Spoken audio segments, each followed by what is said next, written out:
Cristo anunciou, Kardec codificou, à luz de um novo tempo, a doutrina se firmou. O movimento cresceu, a verdade se estendeu. O tempo há de passar, Cristo há de... Nossas cordiais saudações a todos, e aqui estamos mais uma vez para dar prosseguimento nesse nosso estudo sistematizado da doutrina espírita, nosso ESD. E estamos aqui convidando você a conhecer o Espiritismo. Não vamos ficar muito em nossas delongas, né? Mas é importante conhecer.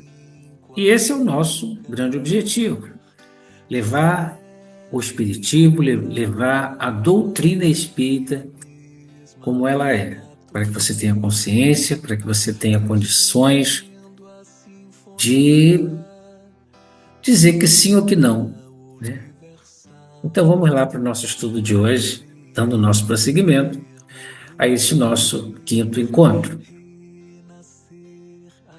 Hoje nós vamos falar sobre a chamada Bíblia Sagrada. E ao longo do nosso programa vamos entender por que eu estou falando a chamada Bíblia Sagrada, né? A Bíblia é o livro mais lido e mais vendido em todo o mundo. Segundo a Sociedade Bíblica do Brasil, ela foi traduzida para mais, ou para quase, né, acredito até que mais, de 3.000 idiomas. E sabia que tinha tantos idiomas assim, né? E ocupa o primeiro lugar no ranking há mais de 50 anos. Agora, o nosso questionamento de hoje é exatamente esse. Para o Espiritismo, a Bíblia, ela é realmente a palavra de Deus? Sempre gosto de deixar claro que eu venho aqui passar o que eu acredito, o que eu entendo, seja doutrina espírita, sem nenhum tipo de ressentimento, sem nenhum tipo de propósito de julgar, de condenar, de dizer que a doutrina espírita é melhor que a outra, de forma nenhuma. Todas as religiões, todas as seitas, ou seja, tudo que fala em nome de Deus é maravilhoso. E eu entendo que cada um está no seu local. Para nós, espírita, não tem erro, não tem erro. Então, quando estou questionando se a Bíblia é a palavra de Deus, eu estou olhando a nossa posição e nós vamos trabalhar isso aqui hoje. Qual é o nosso entendimento com relação a isso? A palavra Bíblia, ela vem do grego biblios ou biblion, e que significa livros. Então, são vários livros, pergaminhos. Então, rolo de papel. Então, o plural de biblos é da Bíblia, da Biblia, né? Que significa, então, livros. Estou trazendo a coisa muito bem literalmente para a gente poder chegar ao nosso objetivo. Na visão da doutrina espírita, a Bíblia, ela traz a primeira revelação, né, que nós falamos no nosso último encontro, do cristianismo, né? Traz assim essa grande revelação, traz o cristianismo. Porém, existem fatores históricos e não só históricos, mas fatores que nos trazem o raciocínio que a gente tem que levar em consideração. Principalmente nós que nos consideramos, então, essa doutrina de uma fé raciocinada, que a gente pensa para a gente crer. A gente não crê para pensar, a gente pensa e crê. Faz sentido? Faz lógica? Isso tem lógica? Essa é a maneira que a gente tem, então, de ver. Então, a gente questiona se nesse entendimento a gente vai questionar. Por que a Bíblia? Por que a gente fala isso? Porque ela foi apresentada em diversos fragmentos, interpretações, que ficaram denominados como itálicos, né? O o testamento, os testamentos das coisas que foram colocadas. E coube, então, ao Papa Damaso, isso lá no século IV depois de Cristo, aproximadamente, né, a solicitar a Jerônimo, São Jerônimo da Igreja Católica, que empreendesse a grande tarefa de revisão desse Novo Testamento. Mas quando se fala em revisão, e trazer essa revisão para o latim, é ele sair catando tudo que tinha em papiros, em rolos, tudo que tinha reunido, porque até então não existia um nada reduzido, reunido, grupos num livro só, como é a Bíblia de hoje. Isso ocorre em 383 após Cristo, é claro, né?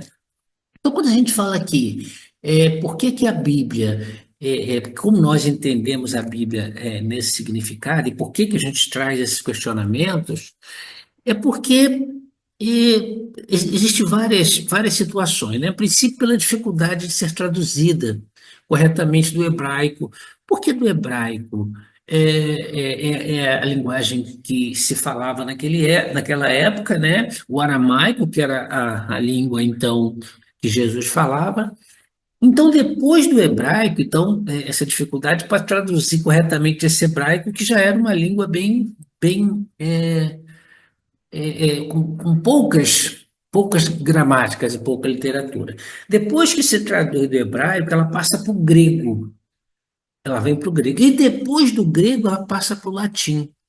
Então, o trabalho que a gente vê de Jerônimo é traduzir do latim. Então, a gente já vê que ela já vem trazendo uma série de mudanças.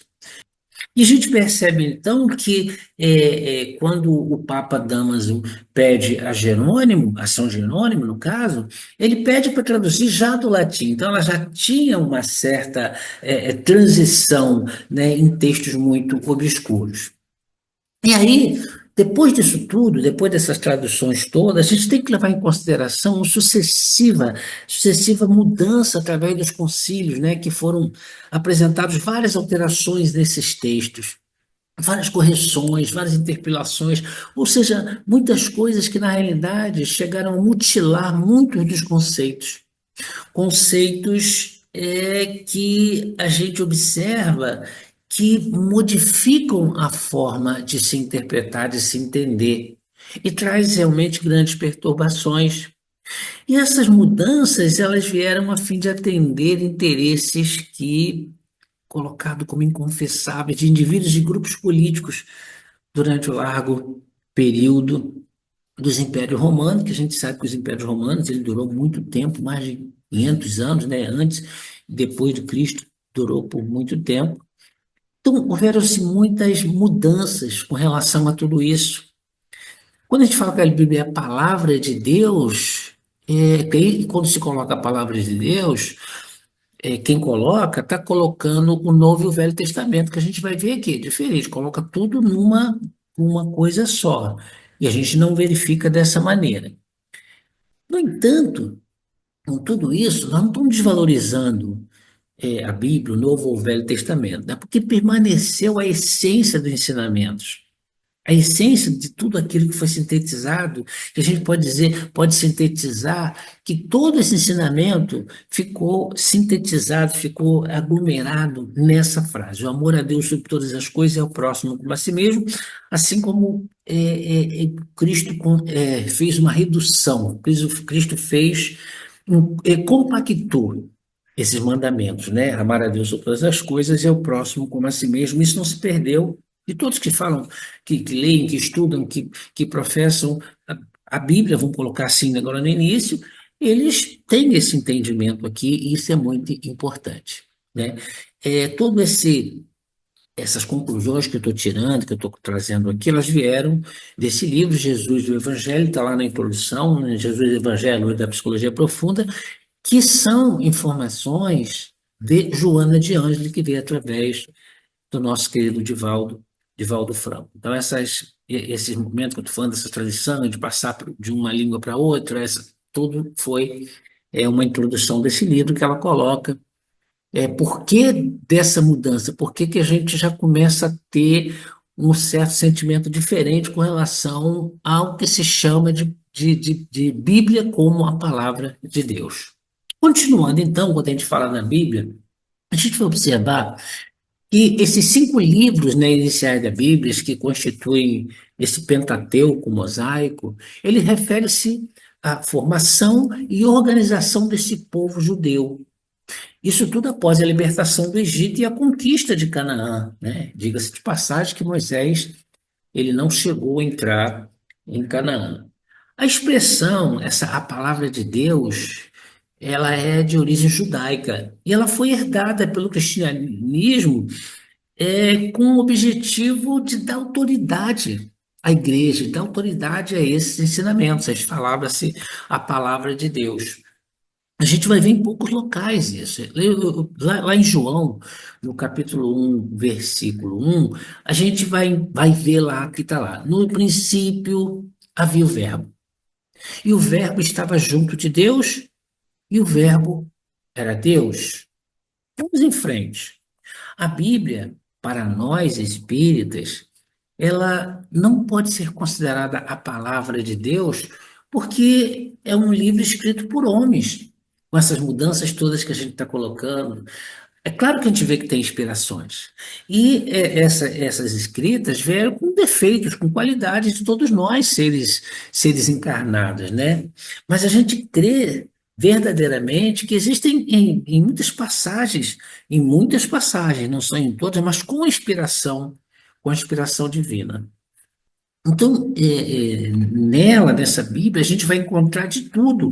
A gente encontra regras simples, né, de higiene que os judeus primitivos utilizavam. A gente encontra lendas, a gente encontra tradições do povo hebreu, isso tudo misturado às heranças dos egípcios e dos babilônios. Então, a gente vê que existe um emaranhado, um apanhado de coisas que estão contidas na Bíblia. É muito complicado a gente pegar e ler ipsilipse e dizer que aquilo é a palavra de Deus e tentar cumprir daquela forma que ali se encontra. E quando a gente fala de regras, quando a gente fala de lendas e tradições e heranças, não podemos caracterizar isso de uma forma geral. Regras, cada lugar, cada estado, cada município, cada grupo tem a sua. As lendas são várias lendas antigas para se contar uma história. Tradições são coisas que a gente vê certas tradições que não têm sentido se a gente for ver numa forma lógica, né? Coisas herdadas que a gente também verifica em vários locais. Lá nas obras póstumas, lá na questão 12, na primeira parte, a gente vê assim: o Espiritismo ensina a encarar a Bíblia como um marco da evolução religiosa na Terra, mas não faz dela um novo bezerro de ouro. É pegar a Bíblia e falar que é a Bíblia, ou seja, pegar aquele material e colocar aquilo ali como se simplesmente, se eu pego a Bíblia e coloco embaixo do braço, está tudo resolvido. Então, não considerar isso como chamado, né, que ele dá como bezerro de ouro. A obra codificada, ela nos dá um roteiro seguro para nós identificarmos o que procede da vontade soberana e sábia de Deus e o que não procede, é só a gente ver através desse nosso racional. O homem, ele tem por guia da nossa pesquisa, nas pesquisas que existem das coisas desconhecidas, que a gente vai em busca e vai crescendo, a gente tem os atributos de Deus que nós consideramos. Então, para essa investigação dos mistérios, né, dos mistérios que a gente pode colocar, que nos é permitido sondar, tem coisa que dá para a gente identificar, né, por meio desse nosso racional que Deus nos concede. Existe um critério certo. Existe um guia que a gente pode dizer que é infalível com relação aos atributos de Deus, que nós espíritas consideramos. Então, se a gente admite que Deus ele é eterno, né? Deus existe, sempre existiu. Deus é imutável, não muda, não tem como ele fazer uma coisa e depois desfazer. Que Deus é bom, não é que seja mais ou menos, Deus é bom, que ele é infinito nas suas perfeições, não existe nada ou ninguém mais perfeito que Deus. toda doutrina ou toda teoria científica ou religiosa que tende a lhe tirar qualquer uma parcela de um desses atributos de Deus será necessariamente falsa. Porque esse não seria Deus. Pois ele tende à negação dessa divindade, tende à negação de Deus. Então, um Deus, nós não vemos nem que Deus castiga, Deus dá oportunidade, nós não vemos Deus como abandonar esse e deixar aquele, Deus que criou alguma coisa para se perder. Não, todos nós chegaremos um dia a um estado angelical, vamos colocar dessa maneira, com dificuldades, com barreiras, com tudo isso, né?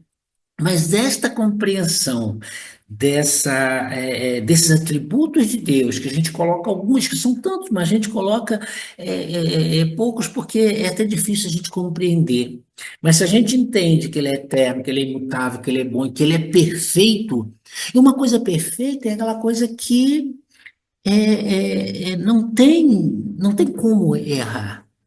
Eu até brinco que se você conhece alguém e quer viver com alguém que essa pessoa é perfeita, essa pessoa ela é a pura perfeição, é melhor se afastar dessa pessoa, porque assim, porque como é que você vai viver com alguém que é perfeito se você é tão imperfeito? Então a gente percebe que não existe essa perfeição no nosso planeta, a não ser Jesus que esteve aqui, mas esse a gente crucificou. Seria um desafiar quase infindável de passagens bíblicas, onde o Senhor é visto matando, mandando matar, irando-se, ordenando saque, e até mesmo impedindo que pessoas defeituosas penetrassem no templo. E a gente questiona, mas isso seria ato de Deus? Seria um ato de amor, de justiça? Seria um ato das leis morais? Então, todos esses ensinamentos, essas contestações, nos faz analisar se a Bíblia é a palavra de Deus, quando a gente olha por esse prisma. Porque certamente que não pode ser. O que nos leva, né, segundo o ensinamento da doutrina espírita, essa que nós estamos falando, a ter essas passagens que coloca isso, essas narrações bíblicas, elas vão de encontro, vão sendo algo contrário aos ensinamentos de Jesus. Então, a nossa base, o nosso modelo, o nosso guia é Jesus. Então, quando a gente tem uma dúvida sobre alguma questão, nós questionamos: Jesus falaria isso? Jesus daria esse conselho? Jesus faria isso? E aí fica meio estranho diante da bondade de Deus a gente aceitar determinadas coisas. Agora, o Espiritismo nega o Evangelho? Será que nós negamos o Evangelho colocando essas palavras? Aí nós vamos lá em Coríntios, Paulo, né? Uma carta que ele faz aos Coríntios, capítulo 13, e ele vai dizer assim: porque em parte conhecemos e em parte profetizamos.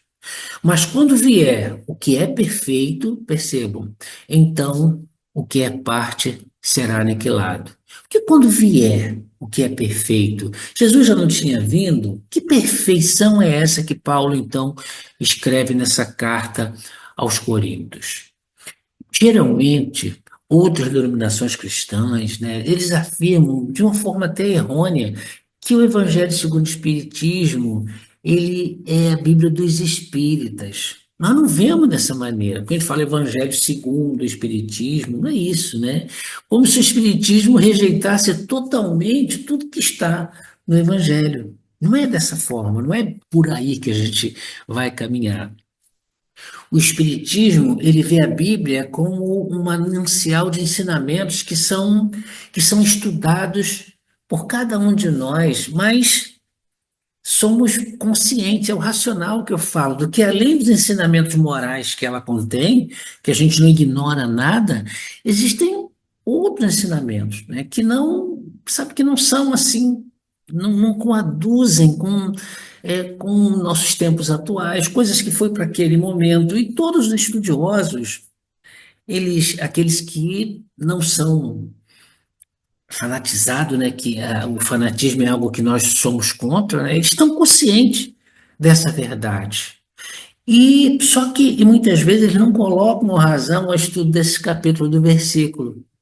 Daqui a pouco eu vou mostrar algumas coisas que não tem como a gente compreender isso como uma coisa atual, como dizer que isso foi uma palavra, isso foi uma ordem de Deus, ou uma forma de Deus colocar. Vamos ver alguns exemplos desses para a gente poder ficar bem entendido. De acordo com o ensinamento, né, que nós adquirimos da doutrina espírita, é tudo quanto ferir, tudo quanto arranhar os conceitos da bondade, justiça, perfeição e amor de Deus, ele deve ser considerado falso. Porque não é assim que é mais ou menos. A justiça de Deus é uma só. Eu sempre coloco que existe injustiça dos homens, sempre existiu, e enquanto nós formos esses seres ainda em evolução, sempre vai existir. Porém, não existe injustiçado perante Deus. Então, eu trouxe alguns exemplos, partindo do pressuposto, né, de que a gente coloca aqui, desse pressuposto de que a leitura da Bíblia é sagrada, é a palavra de Deus. A gente vai ver alguns trechos, por exemplo, está lá em Gênesis 6, capítulo 6 e versículo 6, onde lá está escrito coisas que a gente tem que parar e pensar, né? Então, se arrependeu o Senhor de ter feito o homem na terra, e isso lhe pesou o coração. Ou seja, está lá escrito isso, então Deus se arrependeu porque ele, ele colocou os homens na terra e aí os homens partiram para o mal e ele se arrependeu. A gente não consegue entender isso, porque sendo ele infinitamente sábio, poderoso, ele não pode de uma forma alguma fazer algo, criar alguma coisa para depois ele se arrepender. Então, para o entendimento da doutrina espírita, esta afirmação é falsa. Não que não colocou, não, a interpretação não, quem colocou foi o homem que colocou, mas Deus não se arrepende. Esse Deus é um Deus infalível.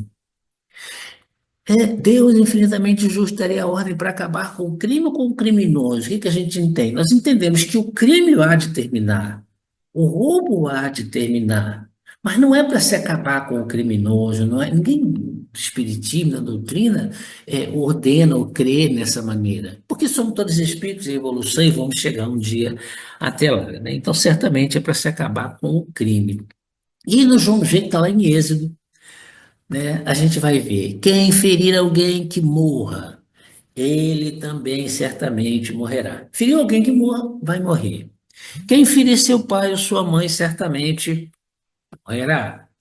Quem furtar algum homem e o vender, ou for achado na sua mão, certamente morrerá. Está lá em Êxodo. Agora, isso é lei de Deus ou é uma lei dos homens, uma lei que Moisés teve que colocar para conter aquele povo que era rebelde? Deus, na sua bondade infinita, como nós colocamos, ele seria capaz de eliminar alguém por blasfêmia?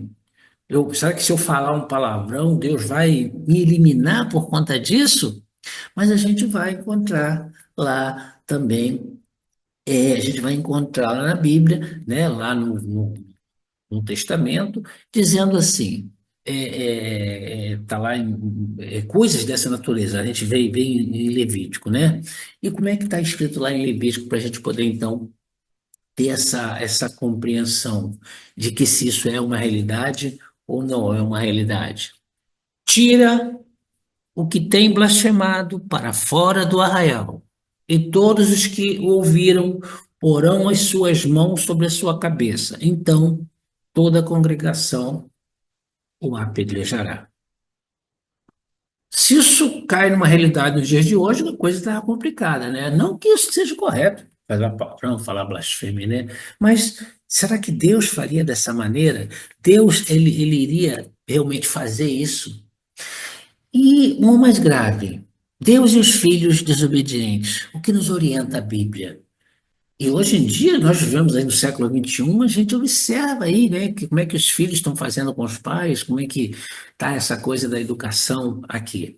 Mas nós vamos encontrar lá em Deuteronômio 21, 18 e 21, onde está escrito: quando alguém tiver um filho contumaz e rebelde, então seu pai e sua mãe pegarão nele e dirão aos anciãos da cidade. Então todos os homens da sua cidade o apedrejarão com pedras até que morra, e tirarás o mal do meio de ti, para que todo Israel ouça e teme.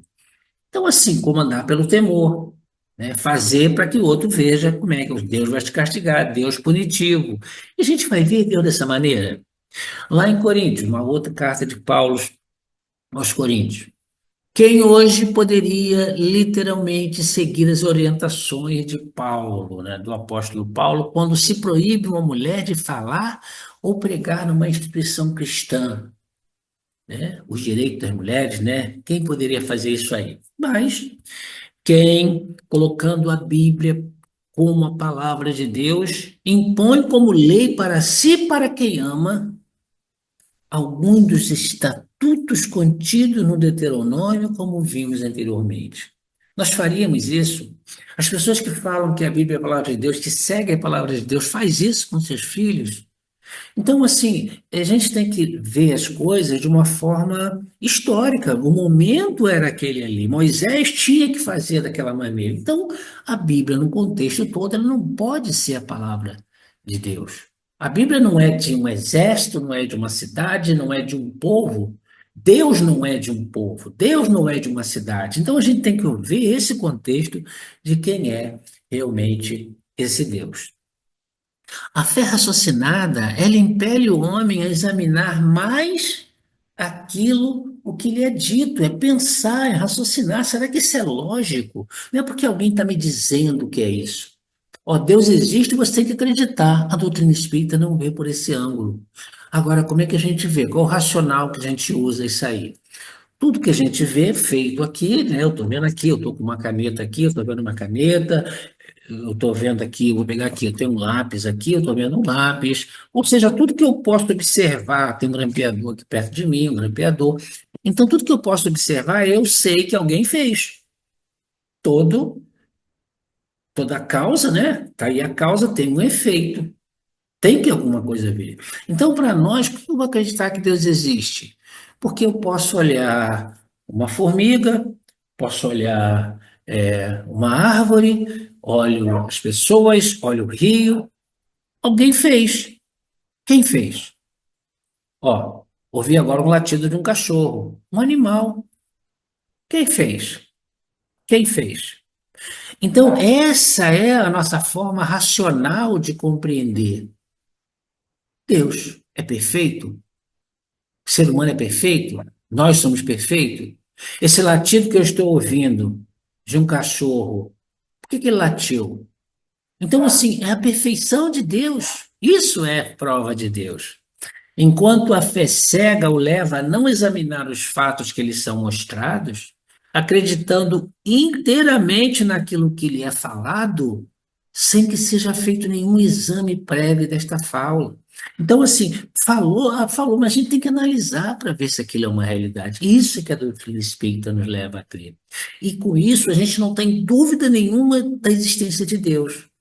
Nós não temos dúvida nenhuma de que todo esse universo, de que tudo que existe nesse universo foi criação de Deus e desse amor de Jesus. Fé raciocinada é a fé que permanece em constante contato com a razão. Essa é que a gente entende. Por isso que a gente fala fé raciocinada. Porque a gente tem que ter realmente esse raciocínio. Deus nos deu essa capacidade de raciocinar. Isso é buscar sempre um saber mais amplo, é um argumento e questionar as coisas. O que seria de nós se não fosse a filosofia com seus questionamentos, né? A ciência não avançaria, porque se não houve um questionamento, não há então uma necessidade de se buscar algum tipo de conhecimento.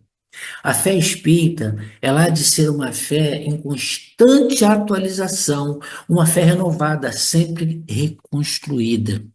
Isso não quer dizer, quando a gente fala da fé espírita, atualizada, renovada, reconstruída, não quer dizer que a gente vai deixar os princípios básicos da doutrina espírita. Esses princípios básicos são o nosso alicerce. Uma construção feita com um alicerce seguro, ela fica uma construção segura. Então não podemos mexer no alicerce. Um arquiteto que, se for fazer uma mudança numa casa, se tiver que fazer uma alteração numa casa, numa construção, ele vai analisar o que ele pode mexer, ele vai mexer na base daquilo ali. Então, muita gente às vezes quer colocar que Kardec está ultrapassado. Aonde que poderemos ver isso? Claro que não, é um espírito evoluído. A gente vai ver no futuro, daqui a pouco, que a gente vai ver a capacidade intelectual e espiritual de Kardec. Então, não existe essa coisa de. Existe atualização, sim. Eu estou fazendo aqui nós estamos fazendo um estudo longe, né? Eu não estou próximo de vocês, eu estou gravando o programa, vocês vão ver daqui a uma semana, um mês, um ano, 10 anos, vai estar aí. Isso é evolução, eu ter essa capacidade de levar a doutrina mais distante. E assim a gente termina, né? Mais o programa, a gente, nós ficamos muito satisfeitos, a gente já está no nosso quinto programa, já estamos avançando, né? Falta muita coisa ainda, porque a gente quer passar bem desmiuçado, né, o programa, para que a gente possa ter essa capacidade de compreender realmente essa doutrina, e a gente passa aquilo que a gente acredita firmemente, o que é a doutrina espírita, né? Que realmente possamos estar em contato, que continue mandando perguntas, né? E a gente vai respondendo. Interajam com a gente, compartilha isso, precisamos que compartilhem, né? Assine o sininho, sabe? Se inscreva no nosso canal, vamos fazer crescer isso, vamos fazer com que se estenda o mais longo possível para que a doutrina seja divulgada de uma forma assim muito salutar. Que a paz de Deus esteja presente em nossos corações. Cultivando o amor, sempre mais e mais. No futuro, quando o homem outros mundos habitar, aqui no infinito ou em qualquer lugar, de certo encontrará a mesma lei natural, regendo a sinfonia da vida universal. Nascer, morrer, renascer ainda e progredir sem cessar, tal é a lei. Nascer, morrer, renascer ainda e progredir sem cessar, tal